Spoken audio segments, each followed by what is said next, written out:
Hi, this is Arbz, and I want to show you a game, a brilliant game, using the Nimzo-Indian Defense. This is an exciting game, though this game, you cannot find it in database, the name of the players. So let's start. In the game, white played d4, knight f6, c4, e6. After knight c3, bishop b4. So this is the starting point at the Nimzo-Indian Defense. After this move, white played e3.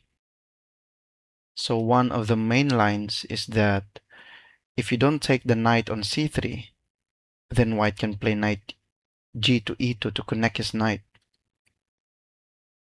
That is why after e3, black took the knight on c3, giving up the bishop pair, but in exchange for the white structure. Now white has a double pawn. After this move, black decided to play b6 to put his bishop on b7.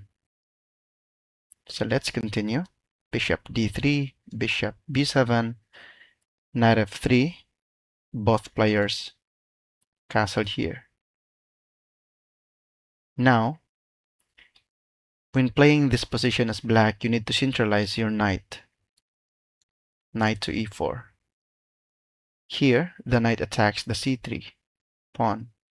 That is why white played queen c2 to protect the c3. But the queen on the bishop attacks the knight, creating a battery, putting pressure on h7 if you move the knight back. That is why black played f5 to protect the knight. Here, it's white turn to play. Now, where are you going to put the bishop?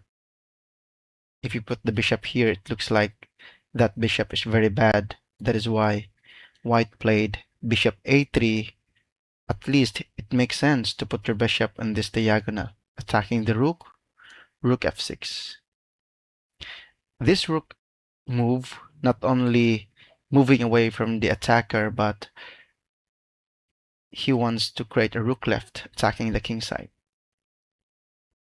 In the game, white played knight d2 to put pressure on this knight on e4. It seems that this knight on e4 is so annoying, that is why he played this move. But instead of moving this knight or defending the knight on e4, black played rook h6. An excellent move. If white took the knight on e4, f takes e4, bishop takes e4, it looks like the white is winning a material, but there's a tactics here. Queen h4. Now the queen and the rook attacks h2, threatening mate, and also it attacks the bishop on e4. Double attack. That is why here, instead of taking the knight on e4, white played g3 to prevent the queen. It looks like you can stop the queen from moving to h4. But still, black played a brilliant move. Queen to h4. Now, if you take the queen, here comes the forcing move, rook g6 check, attacks the king. After king to h1, there is a mate. After knight takes f2, the bishop and the knight attacks the king. Right? And the king cannot move here. The rook is controlling the g file.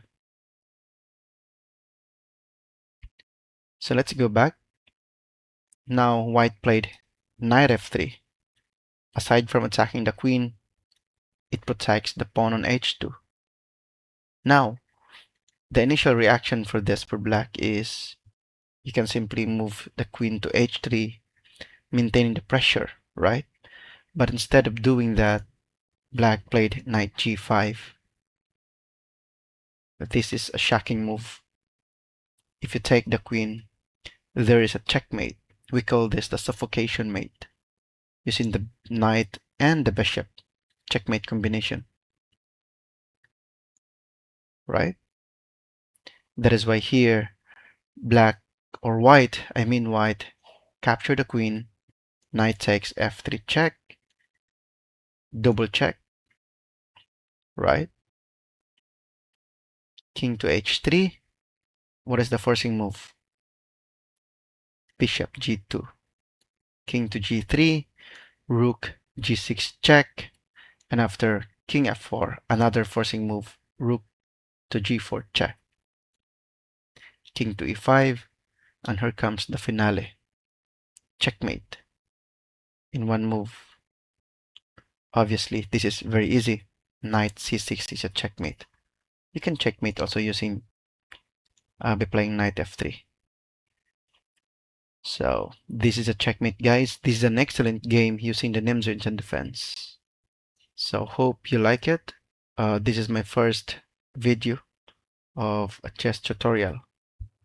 So please subscribe and leave a comment below.